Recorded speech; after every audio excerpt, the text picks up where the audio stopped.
रख हौसला वो मंजर भी आएगा, प्यासे के पास चलकर समंदर भी आएगा। रख हौसला वो मंजर भी आएगा, प्यासे के पास चलकर समुंदर भी आएगा। और आज की क्लास देख कर तो जाओ, यकीन मानो बोर्ड एग्जाम में आपका नंबर भी आएगा, नंबर भी आएगा। सो हेलो एवरीवन, मेरा नाम है आदर्श सिंह और आप देख रहे हैं अपना पसंदीदा चैनल ज्ञानोदय कोचिंग क्लासेस। आज के क्लास में हम बात करने वाले हैं क्लास 12 फिजिक्स चैप्टर 1 यानी विद्युत आवेश क्षेत्र के 4 ऐसे टॉपिक के बारे में जो हर साल बोर्ड एग्जाम में पूछे जाते हैं। और इनमें से एक टॉपिक आपको अपने बोर्ड एग्जाम में देखने को मिलेगा, वो भी पूरे 5 अंकों में। ठीक है, तो बिना देरी करते हुए देख लेते हैं कौन कौन से टॉपिक हैं जो आज की क्लास में हम कवर करने वाले हैं। सबसे पहले हम बात करेंगे विद्युत क्षेत्र के बारे में, यानी आवेश के चारों तरफ जो क्षेत्र होगा उसे विद्युत क्षेत्र कहते हैं, उसी के बारे में बात करने वाले हैं।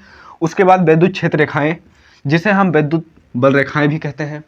ठीक है, विद्युत बल रेखाओं के बारे में पढ़ेंगे, उनके गुण के बारे में पढ़ेंगे। और फिर विद्युत क्षेत्र की तीव्रता और बिंदु आवेश के कारण विद्युत क्षेत्र की तीव्रता, ये 4 टॉपिक हम आज की क्लास में कवर करने वाले हैं। तो बिना देरी करते हुए हम बढ़ते हैं अपने सबसे फर्स्ट टॉपिक की तरफ, विद्युत क्षेत्र। विद्युत क्षेत्र यानी इलेक्ट्रिक फील्ड। क्या होता है विद्युत क्षेत्र? किसी आवेश के चारों तरफ का वह क्षेत्र जिसमें कोई अन्य आवेश विद्युत अथवा चुंबकीय प्रभाव का अनुभव करता है, विद्युत क्षेत्र कहलाता है। मतलब क्या कह रहा है, किसी आवेश यानी कोई आवेश है, ठीक है, तो जो उसके चारों तरफ एक क्षेत्र होगा, उसके चारों तरफ क्या होगा, एक क्षेत्र होगा। जैसे आपके इलाके के जो विधायक जी हैं उनका एक क्षेत्र है, उनका एक एरिया है जिसमें विधायक जी का पौवा चलता है। इसी तरह जो आवेश के चारों तरफ का जो क्षेत्र होता है उसमें आवेशवा का पौवा चलता है, जिसे विद्युत क्षेत्र कहते हैं। जिस अगर इसमें कोई दूसरा आवेश आ गया, कोई दूसरा आवेश यानी कि आ गया इसमें, तो उसमें विद्युत और चुंबकीय प्रभाव उत्पन्न हो जाएगा। यानी क्या समझा हमने कि अगर कोई आवेश है तो उसके चारों तरफ एक क्षेत्र होगा, जिसमें कोई दूसरा आवेश आएगा तो उसमें विद्युत और चुंबकीय प्रभाव उत्पन्न हो जाएगा, तो वही जो क्षेत्र होता है उसी को कहते हैं विद्युत क्षेत्र। क्लियर? तो वही लिखा है किसी आवेश के चारों तरफ का वह क्षेत्र जिसमें अन्य आवेश विद्युत अथवा चुंबकीय प्रभाव का अनुभव करता है, विद्युत क्षेत्र कहलाता है। और यह एक सदिश राशि है, यानी जो विद्युत क्षेत्र है यह एक सदिश राशि। सदिश राशि क्या होती है? जिसकी हमें परिमाण और दिशा दोनों ज्ञात हो, उसी को कहते हैं सदिश राशि। तो जो विद्युत क्षेत्र होता है उसके हमें परिमाण और दिशा दोनों ज्ञात होती है। तो इसकी दिशा क्या होती है? जो इसकी दिशा होती है वह होती है धनावेश से ऋणावेश। जो विद्युत क्षेत्र की दिशा होती है क्या होती है? धनावेश से ऋणावेश की ओर।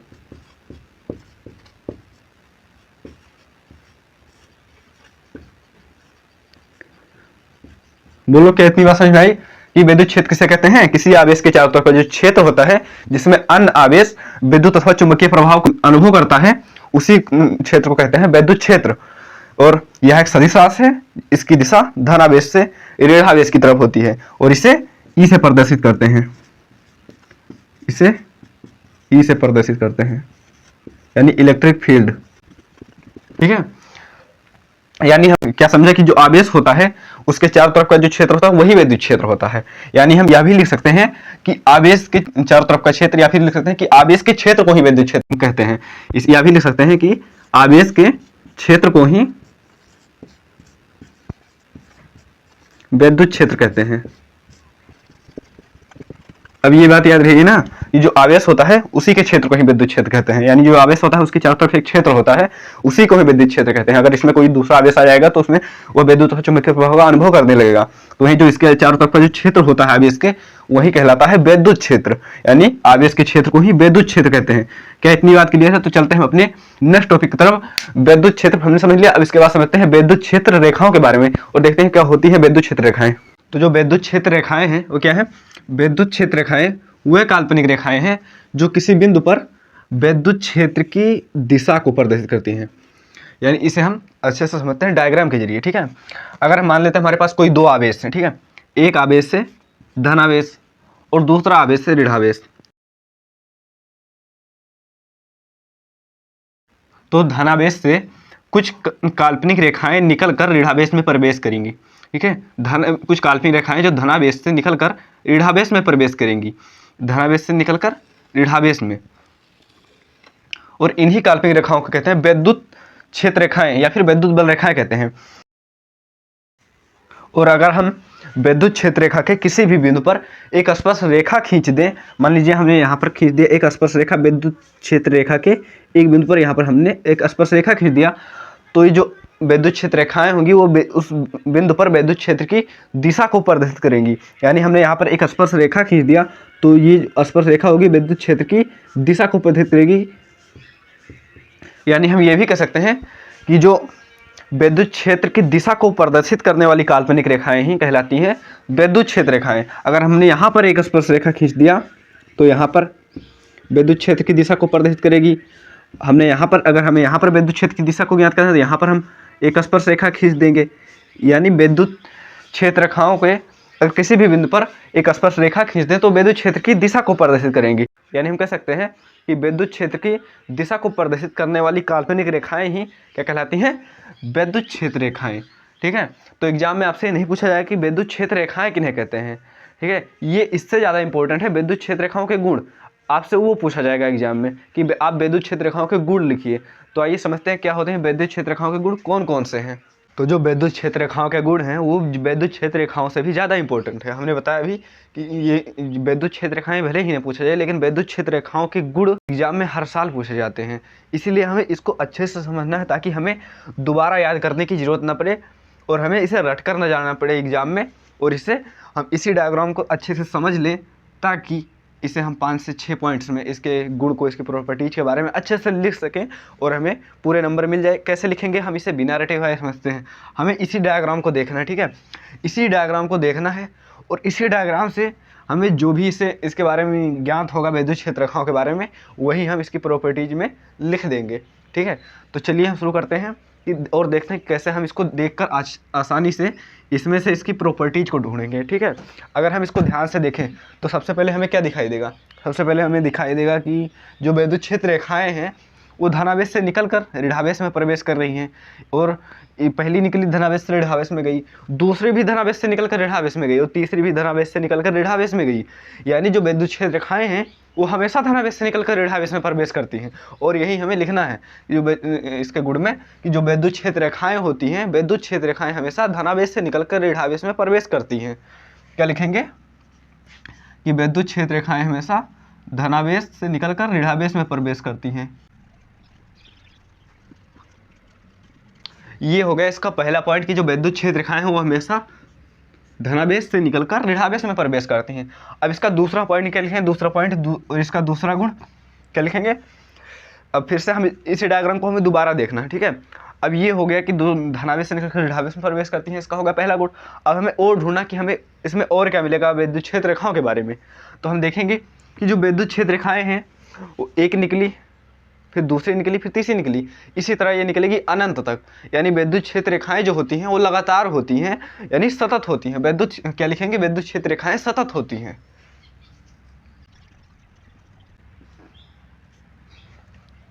ये हो गया इसका दूसरा पॉइंट। ठीक है, हमने 2 पॉइंट्स में लिखा, धनावेश से निकलकर ऋणावेश में प्रवेश करती हैं और विद्युत क्षेत्र रेखाएं लगातार होती हैं। अब तीसरा पॉइंट क्या लिखेंगे, अब हमें फिर से इसी को देखना है और इसी में समझना है कि हम देखेंगे तो हम पाएंगे कि जो विद्युत क्षेत्र रेखाएं हैं वो जब धनावेश से निकलकर ऋणावेश में प्रवेश कर रही हैं तो एक वक्र का निर्माण कर रही हैं, एक वक्र का निर्माण कर रही है, एक शेप का निर्माण कर रहे हैं, उसी को वक्र कहते हैं। यानी हम लिखेंगे जो विद्युत क्षेत्र रेखाएं हैं वो वक्राकार होती हैं, विद्युत क्षेत्र रेखाएं वक्राकार होती हैं। ठीक है, ये हो गए इसके 3 पॉइंट्स। अब चौथा पॉइंट्स लिखते हैं। ठीक है, चौथा पॉइंट्स क्या लिखेंगे, चौथा पॉइंट में हम लिखेंगे अभी हमने जब विद्युत क्षेत्र रेखाओं को हमने इंट्रोडक्शन करवाया था आपसे तो क्या बताया था कि विद्युत क्षेत्र रेखाओं को काल्पनिक रेखाएं हैं जो विद्युत क्षेत्र की दिशा को प्रदर्शित करती हैं। और कैसे प्रदर्शित करते हैं, जब हम इसके किसी बिंदु पर एक स्पर्श रेखा खींच देंगे। ठीक है, तो वही हम इसकी प्रॉपर्टीज में भी लिखेंगे कि जो विद्युत क्षेत्र रेखा है अगर हम इसके बिंदु पर कोई एक स्पर्श रेखा खींच दें तो स्पर्श रेखा जो होगी विद्युत क्षेत्र की दिशा को प्रदर्शित करेगी। यानी हम क्या लिखेंगे कि विद्युत क्षेत्र रेखा के किसी बिंदु पर खींची गई स्पर्श रेखा उस बिंदु पर विद्युत क्षेत्र की दिशा को प्रदर्शित करती है। यही लिखेंगे कि विद्युत क्षेत्र रेखा के, ठीक है, ये हो गए इसके 4 पॉइंट्स, यानी इसके 4 गुण। अब हमें 5वां गुण लिखना। ठीक है, 5 से 6 पॉइंट्स में हम इसे लिख देंगे। 5वां गुण क्या लिखेंगे, 5वां गुण जो है वो सबसे इंपॉर्टेंट है इन विद्युत क्षेत्र रेखाओं के गुण में। ठीक है, इसीलिए हमने इसे सबसे लास्ट में रखा ताकि हम इसे आसानी से समझा पाएँ आपको। ठीक है, तो 5वां पॉइंट जो होगा वो होगा कि जो विद्युत क्षेत्र रेखाएं हैं जब इसको ध्यान से देखेंगे तो ये निकल कर जब धनावेश से ऋणावेश में प्रवेश कर रही हैं तो तो एक जब एक निकलेगी धनावेश से ऋणावेश पर प्रवेश करेगी, और जब दूसरी निकलेगी और वो भी धनावेश से जब ऋणावेश पर प्रवेश करती है तो ये इसको कभी काटती नहीं है। यानी वैद्युत क्षेत्र रेखाएं जो होती हैं वो एक दूसरे को कभी इस तरह काटती नहीं हैं। क्यों क्यों नहीं काटती हैं, ये एनसीईआरटी में पूछा जाता है, इसलिए ये सबसे इंपॉर्टेंट है। आइए बताते हैं कि जो वैद्युत क्षेत्र रेखाएं हैं वो एक दूसरे को क्यों नहीं काटती हैं। अगर हम ध्यान से देखें तो अगर ये वैद्युत क्षेत्र रेखाएं जब एक दूसरे को काटेंगी, एक दूसरे को इंटरसेक्ट करेंगी, तो हमें अगर विद्युत क्षेत्र की दिशा ज्ञात करनी होगी तो हम क्या करेंगे, एक स्पर्श रेखा खींचेंगे, और जब स्पर्श रेखा खींचेंगे तो एक स्पर्श रेखा विद्युत क्षेत्र की दूसरी दिशा बताएगी, एक स्पर्श रेखा दूसरी बताएगी, यानी विद्युत क्षेत्र की दो दिशाएं उत्पन्न हो जाएंगी, और जो कि संभव नहीं है कि विद्युत क्षेत्र की दो दिशाएं हों, इसीलिए ये एक दूसरे को कभी नहीं काटती हैं। और ये हो गया इसका पांचवा गुण कि विद्युत क्षेत्र रेखाएं जो होती हैं वो एक दूसरे को कभी नहीं काटती हैं। ठीक है, तो हमने 5 पॉइंट्स में इसके गुण के, इसकी प्रॉपर्टीज के बारे में लिख दिया, वो भी बिना किसी कठिनाई के, बिना रटे हुए, सिर्फ इस डायग्राम को समझकर हमने इस डायग्राम को बना लिया। उसके बाद हमें इसी में से ढूंढकर और 5 पॉइंट छाप देना है। तो हम सबसे पहले क्या लिखेंगे, जो विद्युत क्षेत्र रेखाएं धनावेश से निकलकर ऋणावेश में प्रवेश करती हैं, यानी एक पॉइंट हमें यहाँ से मिल गया। दूसरा पॉइंट मिलेगा कि लगातार होती हैं अनंत तक, ठीक है, अनंत तक होती हैं, और यानी ये सतत होती हैं, यहाँ से हमें दूसरा पॉइंट मिल गया। और तीसरा पॉइंट क्या मिला कि जो विद्युत क्षेत्र रेखाएं हैं वो एक वक्र बनाती हैं, यानी ये वक्राकार होती हैं, ये हमें मिल गया यहाँ से तीसरा पॉइंट। और चौथा पॉइंट क्या मिला कि जो विद्युत क्षेत्र रेखा अगर इसके बिंदु पर कोई भी स्पर्श रेखा खींच दें तो विद्युत क्षेत्र की दिशा को प्रभावित करेगी, ये हमें मिल गया यहाँ से चौथा पॉइंट। पांचवा पॉइंट में क्या मिला कि विद्युत क्षेत्र रेखाएं हैं वो एक दूसरे को कभी नहीं काटती हैं, यानी हम इसको जब देखेंगे तो एक दूसरे को कभी काट नहीं रही हैं, कुछ दूरी पर स्थित है, लेकिन एक दूसरे कभी नहीं काटेंगी। क्यों नहीं काटेंगे, क्योंकि काटेंगी तो विद्युत क्षेत्र की दो दिशा उत्पन्न हो जाएगी, जो कि संभव नहीं है, इसीलिए एक दूसरे को कभी नहीं काटती हैं। ये हो गया इसका पांचवा गुण। ठीक है, तो हमने 5 पॉइंट्स में इसे अच्छे से लिख दिया, अच्छे से समझकर, और इसे आप नोट कर लीजिए। ठीक है, विद्युत क्षेत्र रेखाओं से भी ज़्यादा इंपॉर्टेंट है और हर साल पूछा जाता है, इसीलिए आप इसे अच्छे से तैयार कर लीजिए। इसी डायग्राम को समझकर अगर आपने इसे अच्छे से बनाना सीख लिया तो फिर आपको एग्जाम में पूरे नंबर मिल जाएंगे। ठीक है, हमने विद्युत क्षेत्र को पढ़ा, विद्युत क्षेत्र रेखाओं के बारे में पढ़ा, विद्युत क्षेत्र की रेखाओं के गुण के भी बारे में हमने पढ़ लिया। अब हम बढ़ते हैं अपने नेक्स्ट टॉपिक की तरफ, विद्युत क्षेत्र की तीव्रता। तो क्या होती है विद्युत क्षेत्र की तीव्रता, आइए देखते हैं, मजा आएगा। विद्युत क्षेत्र की तीव्रता किसी बिंदु पर रखे एकांक परीक्षण आवेश पर कार्यरत विद्युत बल को उस बिंदु पर विद्युत क्षेत्र की तीव्रता कहते हैं। अभी इस पर ध्यान नहीं देते हैं और इसे अच्छे से समझने की कोशिश करते हैं। ठीक है, माना कि हमारे पास कोई आवेश है, हमने मान लिया हमारे पास कोई स्रोत आवेश है +Q। ठीक है, अगर कोई आवेश हो तो उस आवेश के चारों तरफ क्या होगा, एक क्षेत्र होगा, जिसे क्या कहेंगे, विद्युत क्षेत्र। उसके चारों तरफ एक क्षेत्र होगा जिसे विद्युत क्षेत्र कहेंगे। और अगर इस हमने क्या पढ़ा था विद्युत क्षेत्र में कि विद्युत क्षेत्र में जब कोई आवेश आता है तो उसमें विद्युत तथा चुंबकीय प्रभाव उत्पन्न हो जाता है, जिसके कारण उस पर आकर्षण या प्रतिकर्षण का बल लगने लगता है। यानी अगर आवेश के चारों तरफ जो क्षेत्र है उसे विद्युत क्षेत्र कहते हैं, और इसमें कोई दूसरा आवेश, हमने मान लिया कोई एकांक परीक्षण आवेश Q0 इसमें घुस आया, तो इस पर क्या लगेगा, बल लगेगा, इसमें आकर्षण का या प्रतिकर्षण का बल लगेगा, और जो बल लगेगा इस पर, उस बल को ही कहते हैं विद्युत क्षेत्र की तीव्रता। उस बल को ही कहते हैं विद्युत क्षेत्र की तीव्रता। यानी हम कह सकते हैं कि ये है एकांक परीक्षण आवेश, एकांक परीक्षण आवेश। परीक्षण आवेश क्या होता है, वो छोटा सा आवेश, टेस्ट चार्ज। ठीक है, तो एकांक परीक्षण आवेश पर लगने वाले बल को ही कहते हैं विद्युत क्षेत्र की तीव्रता। अगर इसे हम थोड़ा और मॉडिफाई करें तो हम कैसे कह सकते हैं कि विद्युत क्षेत्र में रखे एकांक परीक्षण आवेश पर लगने वाले बल को ही कहते हैं विद्युत क्षेत्र की तीव्रता। यानी अगर हम विद्युत क्षेत्र की तीव्रता को E से प्रदर्शित करें, इसे E से प्रदर्शित करें, तो हम क्या लिख सकते हैं कि एकांक परीक्षण आवेश यानी Q0 और इस पर लगने वाले बल को ही क्या कहते हैं विद्युत क्षेत्र की तीव्रता, यानी E बराबर F/Q। ठीक है, इसे E से प्रदर्शित करते हैं। और अगर हम इसका मात्रक लिखना चाहें तो हम कैसे लिखेंगे, हमें इसका सूत्र पता है कि E बराबर होता है F/Q, यानी विद्युत क्षेत्र की तीव्रता बराबर बल बटे आवेश, एकांक आवेश। ठीक है, और हमें अगर इसका सूत्र पता है तो हम इसके सूत्र से इसकी परिभाषा और मात्रक दोनों लिख सकते हैं। जैसे अगर हमें मान लेते हैं परिभाषा नहीं याद है तो हम क्या लिखेंगे कि एकांक परीक्षण आवेश पर लगने वाले बल को ही क्या कहते हैं, विद्युत क्षेत्र की तीव्रता कहते हैं। थोड़ा मॉडिफाई करके लिख देंगे कि विद्युत क्षेत्र में स्थित एकांक परीक्षण आवेश पर लगने वाले बल को कहते हैं विद्युत क्षेत्र की तीव्रता। और अगर हम इसका मात्रक लिखना चाहे तो मात्रक हम क्या लिखेंगे, मात्रक क्या लिखेंगे, ऊपर है बल तो सबसे ऊपर क्या लिखेंगे, बल का मात्रक। और बल का मात्रक क्या होता है, न्यूटन। और उसके बाद नीचे क्या है, आवेश। आवेश का मात्रक होता है कूलम। और ये यहां से बन गया विद्युत क्षेत्र की तीव्रता का मात्रक। विद्युत क्षेत्र की तीव्रता का मात्रक क्या होगा, न्यूटन प्रति कूलम। और इसमें जो सबसे इंपॉर्टेंट है इसकी दिशा। यह एक सदिश राशि है, अभी इसकी हम दिशा बताएंगे। यह एक सदिश राशि है, यानी हमें इसका परिमाण और इसकी दिशा दोनों ज्ञात होती है, इसीलिए सदिश राशि है। और इसकी जो दिशा होती है, इसकी जो दिशा होती है वह होती है धनावेश से ऋणावेश।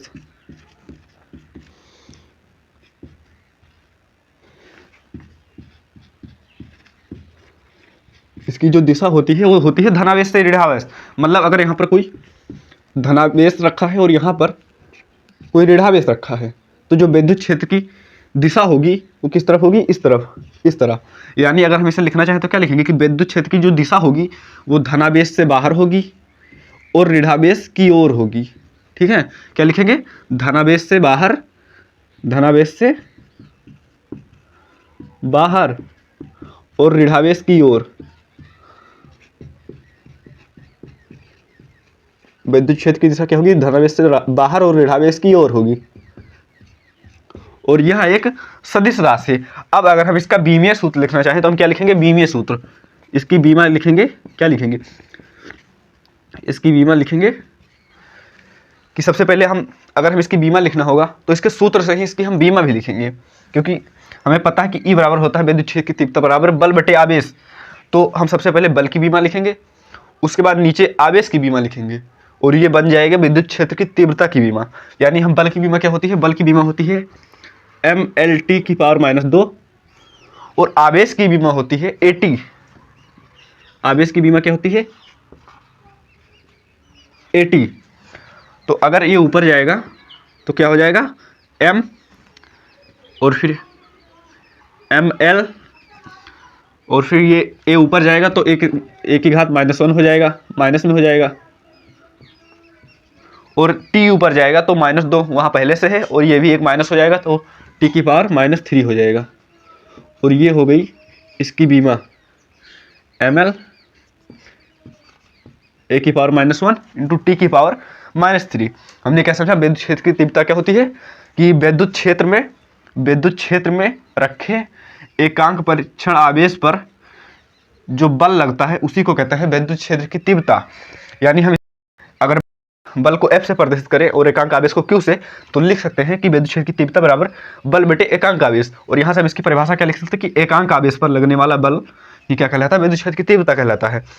और इसे ई से प्रदर्शित करते हैं। अगर हम इसका मात्रक लिखना चाहें तो हमें सबसे पहले ऊपर बल का मात्रक लिखना होगा और नीचे आवेश का मात्रक, और ये बन जाएगा विद्युत क्षेत्र की तीव्रता का मात्रक।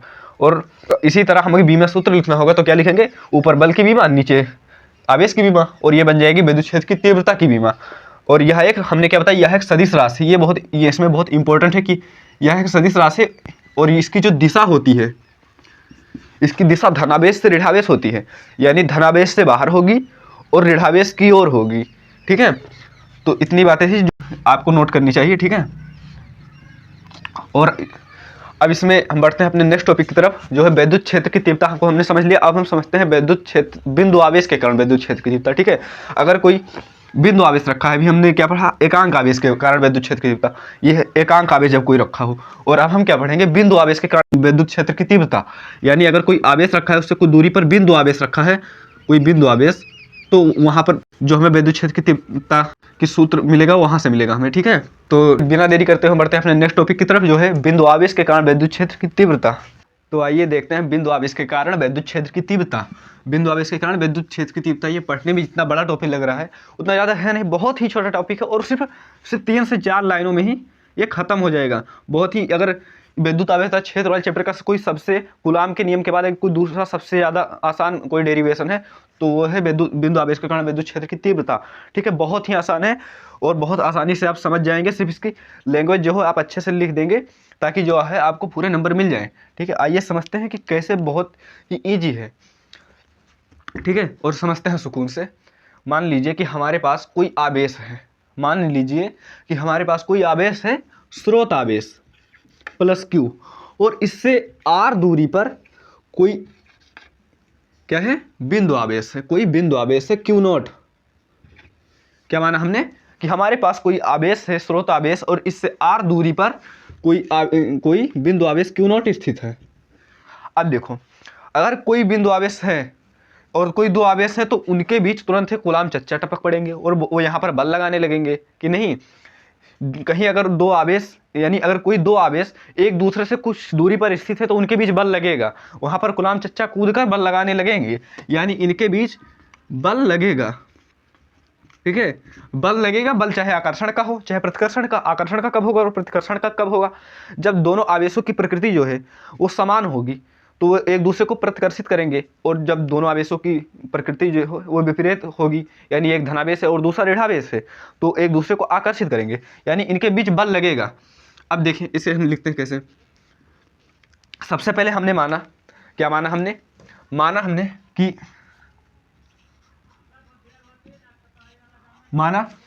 कि कोई बिंदु आवेश स्रोत आवेश Q से R दूरी पर स्थित है। क्या लिखे हमने? कि माना कोई बिंदु आवेश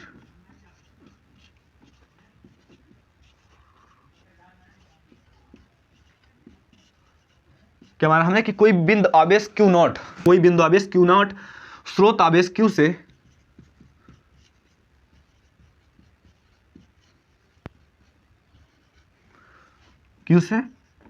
R दूरी पर स्थित है।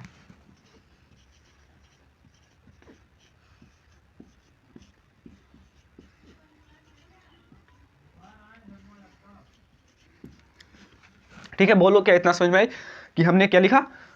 कि हमने सबसे पहले क्या देखा कि कोई जो बिंदु आवेश है वो स्रोत आवेश से R दूरी पर स्थित है, और फिर अगर स्थित है तो इनके बीच बल लगेगा, और जो बल लगेगा, अब कैसे लिखेंगे इसको, आइए देखते हैं कि तो उनके बीच लगने वाला बल जो होगा,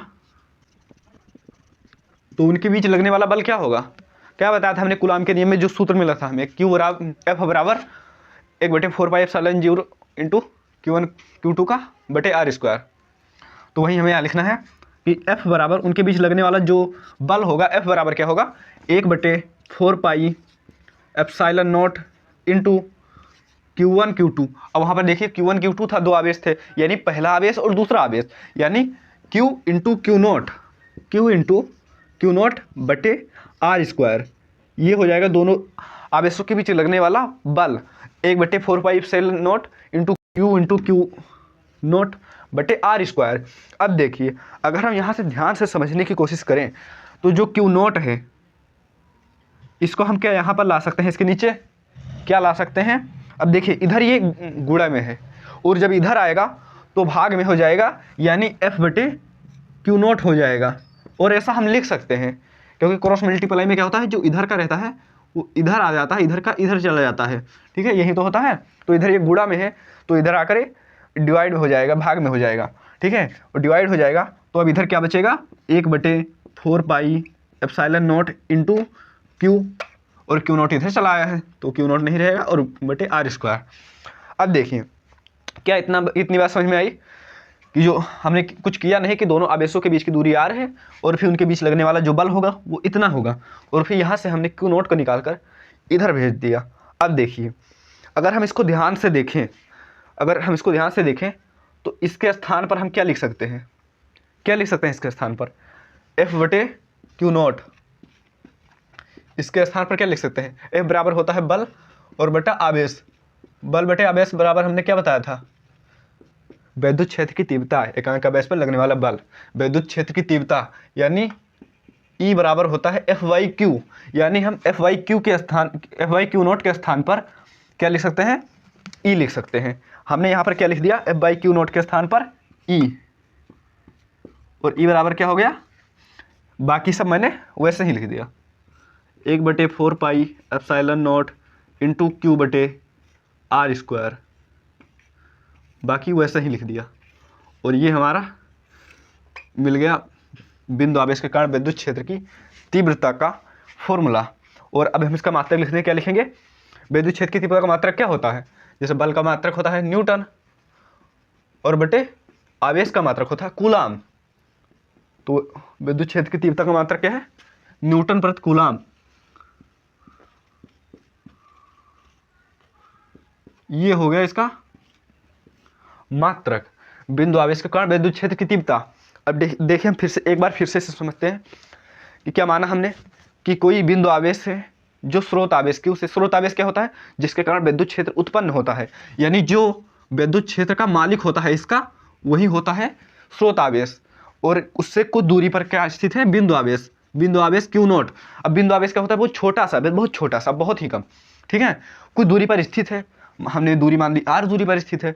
और अगर कुछ दूरी पर स्थित है तो इनके बीच बल लगेगा, एक बल लगेगा, और बल जो होता है वो इतना होता है, ठीक है, 1/4 pi epsilon not into Q not बटे आर स्क्वायर। और फिर हमने यहाँ से क्यू नॉट को निकाल कर इधर ये गुणा था, इधर हमने भेज दिया और इधर ये भाग हो गया। और जब भाग हुआ तो यहाँ से बन गया ये F/Q नॉट। अब F/Q नॉट के स्थान पर हम क्या लिख सकते थे, E लिख सकते थे, यानी विद्युत क्षेत्र की तीव्रता। तो हमने लिख दिया और हमें विद्युत क्षेत्र की तीव्रता का जो है फॉर्मूला मिल गया, 1/4 pi epsilon not into Q बटे आर स्क्वायर न्यूटन प्रति कूलाम। ठीक है, तो क्या समझ में आया, अगर समझ में आया तो नोट कर लीजिए।